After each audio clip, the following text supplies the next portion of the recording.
പക്ഷെ അവിടെ സംഭവിച്ചത് മറ്റൊന്നായിരുന്നു. സ്വാതന്ത്ര്യം ലഭിച്ച് 6ാമത്തെ മാസം ഇന്ത്യൻ ജനതയെ മാറ്റിമറിച്ച മറ്റൊരു സംഭവം നടന്നു. 1948 ജനുവരി 30 വൈകുന്നേരം 5 മണിക്ക് സായാഹ്ന പ്രാർത്ഥനയ്ക്കായി ഡൽഹിയിലെ ബിർള ഹൌസിലേക്ക് പോവുകയായിരുന്ന ഗാന്ധിജിയുടെ നെഞ്ചിലേക്ക് ആരോ 3 വെടിയുണ്ടകൾ തൊടുത്തുവിട്ടു. ഉടൻ തന്നെ ഗാന്ധി നിലത്ത് വീഴുകയും നിമിഷങ്ങൾക്കുള്ളിൽ അന്ത്യശ്വാസം വലിക്കുകയും ചെയ്തു. ഈ കൊലപാതകത്തിന് പിന്നിലെ കറുത്ത കൈകൾ നാഥുറാം ഗോഡ്സെയുടേതായിരുന്നു. പ്രമുഖ മറാത്ത ദിനപത്രമായ ഹിന്ദുരാഷ്ട്രയുടെ എഡിറ്റർ കൂടിയായിരുന്നു ഗോഡ്സെ. രാജ്യത്തെ ഹിന്ദുക്കൾക്കെതിരെ ഗാന്ധിജി പ്രവർത്തിച്ചതിനുള്ള ശിക്ഷയാണെന്നാണ് ഗോഡ്സെ തന്റെ പ്രവൃത്തിക്ക് നൽകിയ ന്യായീകരണം. ഗോഡ്സെയുടെ ഈ പ്രസ്താവന ഗാന്ധിജിയുടെ മുസ്ലിം അനുകൂല നയങ്ങൾ ഉയർത്തിപ്പിടിച്ചുകൊണ്ടായിരുന്നു. സ്വാതന്ത്ര്യാനന്തരം ഇന്ത്യ വിഭജിക്കപ്പെട്ടതിന് പ്രധാന ഉത്തരവാദി ഗാന്ധിയാണെന്നും ഗോഡ്സെ വിശ്വസിച്ചിരുന്നു. ഇന്ത്യൻ മണ്ണിൽ നാശം വിതയ്ക്കുക എന്ന ലക്ഷ്യത്തിൽ പ്രവർത്തിക്കുന്ന പാകിസ്ഥാന് അനുകൂല തീരുമാനങ്ങളാണ് ഗാന്ധിജി സ്വീകരിക്കുന്നത് എന്ന നയം പലരും ഈ സമയത്ത് ഉന്നയിച്ചിരുന്നു. അതിലൊരാൾ മാത്രമായിരുന്നു ഗോഡ്സെ. ബ്രിട്ടീഷ് ഇന്ത്യൻ ഖജനാവിൽ നിന്നും 55 കോടി രൂപ പാകിസ്ഥാന് ഇന്ത്യ നൽകിയതിന് കാരണം ഗാന്ധിജിയുടെ ശാഠ്യമാണെന്നും ഗോഡ്സെ പറഞ്ഞു. ഈ സംഭവം നടക്കുമ്പോൾ പാകിസ്ഥാനിൽ നിന്നുള്ള അധിനിവേശക്കാർ കാശ്മീരിലേക്ക് കടക്കുകയാണെന്നും ഗോഡ്സെ വാദിച്ചു. കൊലപാതകത്തിന് ശേഷം ഗോഡ്സെ രക്ഷപ്പെടാനുള്ള യാതൊരുവിധ ശ്രമങ്ങളും നടത്തിയില്ല. പകരം പോലീസിൽ സ്വയം കീഴടങ്ങി. തുടർന്നുള്ള ദിവസങ്ങളിൽ ഗോഡ്സെയുടെ കൂട്ടാളികളെ പോലീസ് അറസ്റ്റ് ചെയ്തു. നാരായൺ ആപ്തെ, നാഥുറാമിന്റെ സഹോദരനായ ഗോപാൽ ഗോഡ്സെ, വിഷ്ണു കർക്കരെ, സദാശിവ് പർച്ചുരെ എന്നിവർ ഇതിൽ ഉൾപ്പെടുന്നു. ഗാന്ധിവധത്തിൽ പരോക്ഷമായും പ്രത്യക്ഷമായും പങ്കുവഹിച്ചവരായിരുന്നു ഇവരെല്ലാം. മഹാത്മാഗാന്ധിയുടെ കൊലപാതകം നടന്ന അതേ ചെങ്കോട്ടയിൽ വെച്ച് തന്നെ നാരായൺ ആപ്തെയെയും നാഥുറാം ഗോഡ്സെയും തൂക്കിലേറ്റാൻ തീരുമാനിച്ചു. പക്ഷേ ഈ തീരുമാനത്തിനെതിരെ ഗോഡ്സെ അപ്പീൽ നൽകി. ഒരിക്കലും ശിക്ഷയിൽ ഇളവ് ലഭിക്കുക എന്നതായിരുന്നില്ല ഗോഡ്സെയുടെ ലക്ഷ്യം. മറിച്ച് ഗാന്ധിവധത്തിൽ മറ്റു ഗൂഢാലോചനകൾ നടന്നിട്ടില്ലെന്നും ഗാന്ധിജിയുടെ അഹിംസാ തത്വങ്ങൾക്ക് താൻ എതിരാണെന്നും അറിയിക്കാനാണ് ഗോഡ്സെ ശ്രമിച്ചത്. ഗോഡ്സെ തൂക്കിലേറ്റപ്പെടുമ്പോൾ ഈ ചിന്താഗതിയും അവസാനിക്കപ്പെടുമെന്ന് കരുതി 1949 നവംബർ 15 അംബാല സെൻട്രൽ ജയിലിൽ ഗോഡ്സെയും ആപ്തെയും തൂക്കിലേറ്റി. ഈ കൊലപാതകത്തിന് ശേഷം ഇന്ത്യയിൽ പല രാഷ്ട്രീയ മാറ്റങ്ങളും വന്നു. വർഗീയ സംഘർഷം ഒരു പരിധിവരെ തുടച്ചു മാറ്റപ്പെട്ടു. പാകിസ്ഥാനിൽ വലിയ മാറ്റങ്ങൾ സംഭവിച്ചില്ലെങ്കിലും ഇന്ത്യയിൽ വർഗീയ സംഘർഷ നിരക്ക് ഗണ്യമായി തന്നെ കുറഞ്ഞു. ഗാന്ധിജിയുടെ കൊലപാതകം ഹിന്ദു രാഷ്ട്രീയ പാർട്ടിയായ ഹിന്ദു മഹാസഭയിൽ പൊട്ടിത്തെറിക്ക് കാരണമായി. തുടർന്ന് പ്രശസ്ത നേതാവ് ശ്യാമപ്രസാദ് മുഖർജി പാർട്ടി വിട്ടു. ഇതിനോടൊപ്പം ഹിന്ദു ദേശീയ സംഘടനയായ RSSഉം നിരോധിക്കപ്പെട്ടു.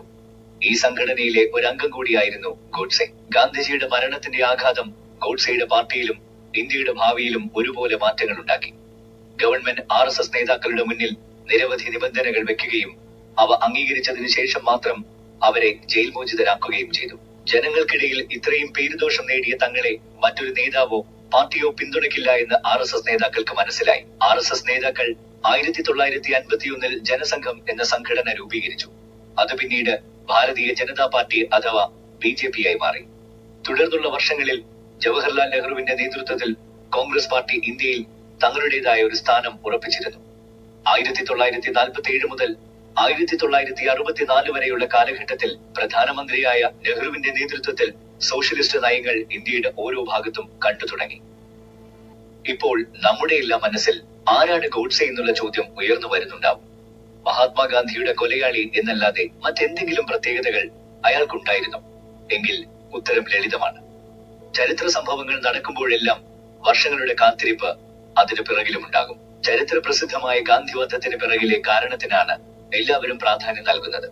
ഈ അധ്യായത്തിലൂടെ നമ്മളിൽ നിന്നും മറഞ്ഞിരിക്കുന്ന കൊലയാളിയെ കുറിച്ച് നമുക്ക് കൂടുതൽ മനസ്സിലാക്കാം. ജീവിതത്തിൽ ഒരിക്കലും മദ്യം തൊട്ടിട്ടില്ലാത്ത വ്യക്തിയായിരുന്നു നാഥുറാം ഗോഡ്സെ. ഒരു അവിവാഹിതൻ കൂടിയായ ഗോഡ്സെയുടെ ജീവിത ലക്ഷ്യം രാഷ്ട്രീയ പ്രവർത്തനമായിരുന്നു. പേഷ്വാ സാമ്രാജ്യത്തിന്റെ തലസ്ഥാന നഗരിയായിരുന്ന മഹാരാഷ്ട്രയിലെ പൂനെയിലാണ് ഗോഡ്സെ താമസിച്ചിരുന്നത്. ഹിന്ദു മഹാസഭയുടെ മുൻ അധ്യക്ഷനായിരുന്ന ദാമോദർ സവർക്കറിന്റെ കടുത്ത ആരാധകൻ കൂടിയായിരുന്നു ഗോഡ്സെ. സവർക്കറും ഗോഡ്സെയും മഹാരാഷ്ട്രയിലെ ചിത്പവൻ എന്ന ബ്രാഹ്മണ സമുദായ അംഗങ്ങളായിരുന്നു. ചരിത്രത്തിൽ അടിച്ചമർത്തലുകൾ നേരിട്ടിരുന്ന ഈ സമൂഹത്തിന് ശിവജിയുടെ ഭരണകാലത്താണ് കൂടുതൽ അംഗീകാരം ലഭിച്ചു തുടങ്ങിയത്. 19ാം നൂറ്റാണ്ടിന്റെ അവസാനത്തിൽ VK Chiplunkar, GK Gokhale, BG Tilak എന്നീ നേതാക്കന്മാർ ഈ സമുദായത്തിൽ നിന്നും ഉയർന്നു വന്നവരായിരുന്നു. ബ്രിട്ടീഷ് സാമ്രാജ്യത്തിനെതിരെ ഇവർ നടത്തിയ പോരാട്ടങ്ങൾ ബ്രിട്ടീഷ് ഭരണകൂടത്തിന്റെ കണ്ണുകളിൽ അപകടകരമായ സമുദായമായി ചിത്പവനെ മാറ്റിയിരുന്നു. ഗാന്ധി വധത്തിന് ശേഷം ന്യൂയോർക്ക് ടൈംസിൽ ഒരു ലേഖനം പ്രസിദ്ധീകരിച്ചു. ഗാന്ധിയെ കൊന്നത് ഹിന്ദുവാണ് എന്നതായിരുന്നു അതിന്റെ തലക്കെട്ട്. ഈ തലക്കെട്ട് ഇന്ത്യൻ സമൂഹത്തിൽ പല തെറ്റിദ്ധാരണകൾക്കും കാരണമായി. ബ്രാഹ്മണ സമൂഹം കുറ്റവാളികളായി മുദ്രകുത്തപ്പെട്ടു. ഗാന്ധിയുടെ അഹിംസാ നയത്തിനെതിരായി നിരവധി സംഭവങ്ങൾ നടന്നു. സത്താറ, ബെൽഗാം, കോലാപൂർ എന്നീ സ്ഥലങ്ങളിൽ ബ്രാഹ്മണരെ കൊലപ്പെടുത്തിയതും ഇതിനോട് ചേർത്ത് വായിക്കേണ്ട കാര്യങ്ങളായി മാറുന്നുണ്ട്. RSSുമായും സവർക്കറുമായും ഗോഡ്സെയ്ക്ക് ഒരു ആത്മബന്ധമുണ്ടായിരുന്നു. RSS അത് നിഷേധിച്ചെങ്കിലും സത്യം മറ്റൊന്നാണ്. സവർക്കറുടെ പ്രത്യയശാസ്ത്രമാണ് തനിക്ക് പ്രചോദനം നൽകിയതെന്ന് ഗോഡ്സെ തന്റെ പ്രസ്താവനയിലൂടെ വ്യക്തമാക്കിയിരുന്നു. സവർക്കറുടെ നേതൃത്വത്തിൽ ഇന്ത്യയിൽ ഹിന്ദു പ്രസ്ഥാനം ശക്തി നേടി. അനുയായികൾക്ക് ആവേശം ലഭിച്ചത് അദ്ദേഹം കാരണമാണെന്നും ഗോഡ്സെ പറയുന്നു. അദ്ദേഹത്തിന്റെ ആരോഗ്യസ്ഥിതി മോശമായപ്പോൾ ആ സ്ഥാനത്തേക്ക് ശ്യാമപ്രസാദ് മുഖർജിയെ നിയമിതനാക്കിയെങ്കിലും ഹിന്ദു മഹാസഭ പിന്നീട് കോൺഗ്രസിന്റെ കളിപ്പാവയായി മാറിയെന്നും ഗോഡ്സെ പ്രസ്താവിക്കുന്നുണ്ട്. വിഭജനം അടുത്തപ്പോൾ ഗോഡ്സെയ്ക്ക് RSSലും ഹിന്ദു മഹാസഭയിലും വിശ്വാസം നഷ്ടപ്പെട്ടു. കോൺഗ്രസ് ഹിന്ദു മഹാസഭയ്ക്ക് രാഷ്ട്രീയ മൈലേജ് നൽകാൻ തുടങ്ങി. അവരുടെ മനോഭാവവും വളരെ മൃദുവായി. ഈ സാഹചര്യങ്ങൾ ഗോഡ്സെയ്ക്ക് ഒരിക്കലും സ്വീകാര്യമായിരുന്നില്ല എന്നതും പുസ്തകത്തിൽ വ്യക്തമാക്കുന്നുണ്ട്. ഇന്ത്യയിൽ ഹിന്ദു മുസ്ലിം വ്യത്യാസം വളരെ മുന്നേ ആരംഭിച്ചിരുന്നു. 1906 ബ്രിട്ടീഷുകാർ മുസ്ലിങ്ങൾക്കായി ഒരു പ്രത്യേക ഇലക്ടറേറ്റ് ഏർപ്പെടുത്തിയതോടെയാണ് ഇത് ശക്തമാകുന്നതെന്നും ഗോഡ്സെ പറയുന്നു. ഹിന്ദു മുസ്ലിം ഐക്യത്തിന്റെ പേരിൽ മുസ്ലിങ്ങൾക്ക് കൂടുതൽ ആനുകൂല്യങ്ങൾ നൽകാനാണ് ഗാന്ധി എപ്പോഴും പ്രവർത്തിച്ചിരുന്നത്. കോൺഗ്രസ് പാർട്ടിയിലെ ഗാന്ധിജിയുടെ ഉയർന്ന പദവി ആരുടെയും എതിർപ്പില്ലാതെ ഗാന്ധിക്ക് ഈ പിന്തുണ ശക്തമായി നൽകാൻ കാരണമാക്കിയെന്നും ഗോഡ്സെ വിശ്വസിച്ചു. ഗാന്ധി ഒരു വശത്ത് സ്വയം അഹിംസയുടെ പ്രതീകമായി കരുതി. പക്ഷേ അദ്ദേഹം കാരണം 1ഉം 2ഉം ലോകമഹായുദ്ധങ്ങളിൽ ബ്രിട്ടീഷ് ഭരണത്തിനു വേണ്ടി ഇന്ത്യൻ സൈനികർക്ക് ജീവൻ വെടിയേണ്ടി വന്നു. മാത്രമല്ല 1919 മുസ്ലിങ്ങളുടെ വിശ്വാസം നേടാനായി ഗാന്ധി അവർക്ക് പ്രയോജനകരമായ നയങ്ങളെയും ഖിലാഫത്ത് പ്രസ്ഥാനത്തെയും പിന്തുണച്ചുവെന്നും 1921 മാപ്പിള ലഹളയിൽ മുസ്ലിങ്ങൾ ഹിന്ദുക്കളെ വൻതോതിൽ കൊലപ്പെടുത്തിയപ്പോൾ ഗാന്ധി മൗനം പാലിച്ചുവെന്നുമുള്ള വാദങ്ങൾ ഗാന്ധിക്കെതിരെ ഗോഡ്സെ നിരത്തിയിരുന്നു. രാഷ്ട്ര ഐക്യത്തിന് ഹിന്ദുക്കൾ മാത്രം മതിയെന്നുള്ള ഗോഡ്സെയുടെ അഭിപ്രായവും ഇതിനോടൊപ്പം കേൾക്കാൻ സാധിക്കും. 1915നും 1947നുമിടയിൽ ഗാന്ധി തെറ്റായ പല തീരുമാനങ്ങൾ എടുത്തുവെന്നും അതിന്റെ അനന്തരഫലങ്ങൾ അനുഭവിച്ചത് ഹിന്ദുക്കളായിരുന്നുവെന്നും ഗോഡ്സെ ചൂണ്ടിക്കാണിക്കുന്നുണ്ട്. 1946 ശേഷം കോൺഗ്രസും ഗാന്ധിയും ജിന്നയ്ക്ക് മുന്നിൽ കീഴടങ്ങുകയായിരുന്നുവെന്നും ഗോഡ്സെ പറയുന്നു. ദേശീയതയും സോഷ്യലിസവും ഉണ്ടായിരുന്നിട്ടും കോൺഗ്രസ് ഇന്ത്യയുടെ 1/3 ജനങ്ങളെ വേർപെടുത്തി ഹിന്ദുക്കളെ വലിയ തോതിൽ പാകിസ്ഥാനിൽ നിന്ന് മതത്തിന്റെ അടിസ്ഥാനത്തിൽ പുറത്താക്കി വർഗീയതയുടെ പേരിൽ കൊലപ്പെടുത്തുകയും ചെയ്തു. പാക് സർക്കാരിന്റെ ഈ ക്രൂരതയ്ക്ക് മുൻപിൽ ഗാന്ധി മൗനം പാലിച്ചപ്പോൾ ഇങ്ങനെയൊരു നേതാവിന്റെ കൈകളിൽ ഇന്ത്യയെ വിടുന്നത് നാശം ക്ഷണിച്ചു വരുത്തലാണെന്ന് ഗോഡ്സെ ഉറച്ചു വിശ്വസിച്ചു. ഗാന്ധിക്ക് ശേഷം ഇന്ത്യയിൽ രാഷ്ട്രീയത്തിന് ഒരു പുത്തൻ പ്രതീക്ഷയുണ്ട്. ജനങ്ങൾക്ക് പ്രയോജനമാകുന്ന തീരുമാനങ്ങൾ നടപ്പാക്കാൻ കഴിയുമെന്നും ഗോഡ്സെ പ്രത്യാശിച്ചു. എന്റെ ഭാവി നശിച്ചു എന്നെനിക്ക് നന്നായി അറിയാം. ഒരു ദയയും പ്രതീക്ഷിക്കുന്നില്ല എന്നും എല്ലാവർക്കും മുന്നിൽ ഞാൻ ഗാന്ധിജിക്ക് നേരെ വെടിയുതിർക്കുകയും സ്വയം കീഴടങ്ങുകയും ചെയ്തുവെന്ന് ഗോഡ്സെ അവസാനമായി പറഞ്ഞു. തന്റെ ആശയങ്ങൾ ഒരു തുറന്ന കോടതിയിൽ പ്രകടിപ്പിക്കണമെന്ന ആഗ്രഹം കൂടി ഗോഡ്സെ അവിടെ സഫലീകരിച്ചു. സത്യസന്ധരായ ആളുകൾ ചരിത്രത്തോടൊപ്പം എന്റെ കഥ ലോകത്തിനു മുന്നിൽ തുറന്നു കാട്ടുമെന്നും ഗോഡ്സെയുടെ വാദത്തിന്റെ അവസാന ഭാഗങ്ങളിൽ ആവർത്തിച്ചുന്നയിക്കുന്നുണ്ട്. ഗോഡ്സെയും ഗാന്ധിയും തമ്മിൽ പറയത്തക്ക ബന്ധങ്ങൾ ഒന്നും ഉണ്ടായിരുന്നില്ല. അതുകൊണ്ട് തന്നെ ഗോഡ്സെ ഗാന്ധിയെ കൊന്നത് എന്തിനെന്ന ചോദ്യം ജനങ്ങളുടെ മനസ്സിൽ വർഷങ്ങളോളം നിലനിന്നിരുന്നു. 1948 നവംബർ 8 ഇതിനുള്ള ഉത്തരം വിചാരണ കോടതിയിൽ വെച്ച് ഗോഡ്സെ പറഞ്ഞു. പക്ഷേ ഇതിന്റെ പൊതുപ്രസിദ്ധീകരണം നിരോധിച്ചിരുന്നു. 1960 ദസറ സമയത്ത് ഗോഡ്സെയുടെ കൂട്ടാളികളുടെ ജയിൽ മോചനം വരെ ഇത് തുടർന്നു. പിന്നീട് ഈ പ്രസ്താവന വിവിധ ഭാഷകളിൽ പ്രസിദ്ധീകരിച്ചു. 1977 ഗോഡ്സെയുടെ സഹോദരനായ ഗോപാൽ ഇതിനെ ഇംഗ്ലീഷിലും പ്രസിദ്ധീകരിച്ചു. ഇതിന്റെ തലക്കെട്ട് മെയ്ഡ് പ്ലീസ് യുവർ ഓണർ എന്നായിരുന്നു. അതേ പ്രസിദ്ധീകരണം പിന്നീട് വൈ ഐ അസാസിനേറ്റഡ് മഹാത്മാഗാന്ധി എന്ന മറ്റൊരു തലക്കെട്ടിൽ 1993 പുറത്തിറങ്ങി. നമ്മളിപ്പോൾ ചർച്ച ചെയ്യുന്ന ഈ പുസ്തകം വരുന്നതിന് മുൻപ് ഗോഡ്സെയുടെ ഒരു പ്രസംഗം പോലും പൊതുസ്ഥലങ്ങളിൽ പരാമർശിച്ചിട്ടില്ല. ഹിന്ദു മഹാസഭയുടെയും RSSന്റെയും പക്കൽ ഈ പ്രസംഗമുണ്ടായിരുന്നു. പക്ഷെ അവരും ഇതിന്റെ പ്രസിദ്ധീകരണം ആഗ്രഹിച്ചിരുന്നില്ല. Justice Gopaldas Khosla murder of Mahatma എന്ന സ്വന്തം പുസ്തകത്തിൽ ഗോഡ്സെയുടെ പ്രസ്താവനകളെ കുറിച്ച് പരാമർശിക്കുന്നുണ്ട്. ഗോഡ്സെയുടെ തുറന്നു പറച്ചിലുകൾ കോടതിയെ നിശബ്ദമാക്കിയെന്നും അദ്ദേഹം ആ പുസ്തകത്തിൽ സൂചിപ്പിക്കുന്നുണ്ട്. പുസ്തകത്തിൽ പറയുന്ന പ്രധാന കാര്യങ്ങൾ ഇനി പറയുന്നവയാണ്. ഗോഡ്സെ തന്റെ പ്രസ്താവനയുടെ ആദ്യ ഭാഗത്തിൽ തന്നെ ഈ കൊലപാതകത്തിലെ തന്റെ സ്ഥാനം ഊട്ടിയുറപ്പിക്കുകയായിരുന്നു. ഈ കേസിലെ ഏക പ്രതി താൻ മാത്രമാണെന്ന് അദ്ദേഹം ആണയിട്ടു. ഇതിൽ യാതൊരുവിധ ഗൂഢാലോചനകളും ഇല്ലെന്നും പറഞ്ഞു. ഈ പദ്ധതിയെക്കുറിച്ച് തനിക്കല്ലാതെ മറ്റാർക്കും ഒരറിവുമില്ലെന്നും ഇതിനുള്ള ആയുധം ഡൽഹിയിൽ നിന്നുമാണ് വാങ്ങിയതെന്നും അദ്ദേഹം പറഞ്ഞു. പക്ഷേ ഗോഡ്സെയെയും കൂട്ടാളികളെയും പല ഭാഗങ്ങളിലും ഒരുമിച്ച് കാണപ്പെട്ടതിനാൽ ഈ ഭാഗം വ്യാജമാണെന്ന് തെളിഞ്ഞു. പ്രസ്താവനയുടെ രണ്ടാം ഭാഗം ഗാന്ധിയെക്കുറിച്ചും അദ്ദേഹത്തിന്റെ രാഷ്ട്രീയത്തെക്കുറിച്ചുമായിരുന്നു.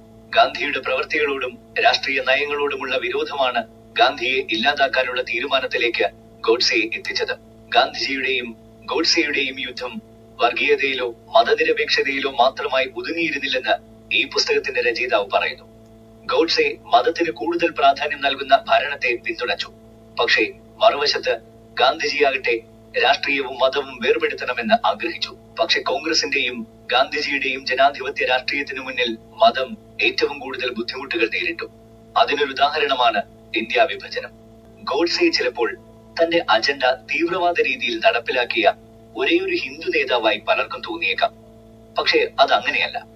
ചരിത്രത്തെ സൂക്ഷ്മമായി പരിശോധിച്ചാൽ ഗോഡ്സെയുടെ ചിന്ത അക്കാലത്തെ ഭൂരിപക്ഷം വരുന്ന ഹിന്ദു നേതാക്കളുടെയും ശബ്ദമായിരുന്നുവെന്ന് മനസ്സിലാക്കാം.